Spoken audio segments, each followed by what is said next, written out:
Всем привет! Федеральная таможенная служба активнее стала проверять импортеров автомобилей, которые оформляют ввоз на физических лиц. Об этом сообщает газета «Известия». Ресурс уточняет, что к нему попала копия письма, направленная одному из таких импортеров, управлением ФТС по республике Башкортостан. Интерес таможенников вызвали 12 новых автомобилей Toyota, ввезенных в Россию из Казахстана. 5 внедорожников Land Cruiser Prado, 3 Land Cruiser 300, 2 кроссовера CHR и 1 RAV4. Все эти машины были оформлены на физическое лицо.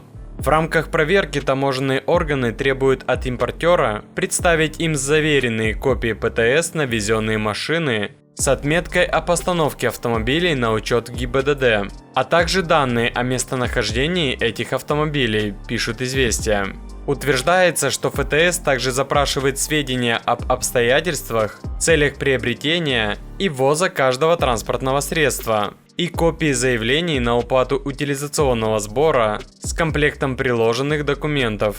В том числе, если машины были проданы, таможенные органы в своем письме просят предъявить заверенные копии документов, подтверждающих переход прав владения, пользования и распоряжения данными авто. В России нередко возят автомобили с оформлением на физлиц. Таким образом, в прошлом году доставили 50% импортных автомобилей. Это связано в том числе с более выгодным порядком уплаты утилизационного сбора на машины, которые импортируются физиками.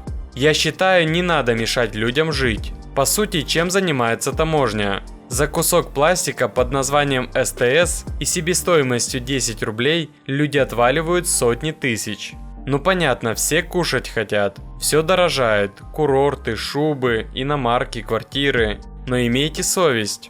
Согласно постановлению правительства РФ от 11 декабря номер 1350, при оформлении ввозимого автомобиля на физическое лицо для расчета размера утилизационного сбора, базовая ставка 20 тысяч рублей, применяется коэффициент 0,17.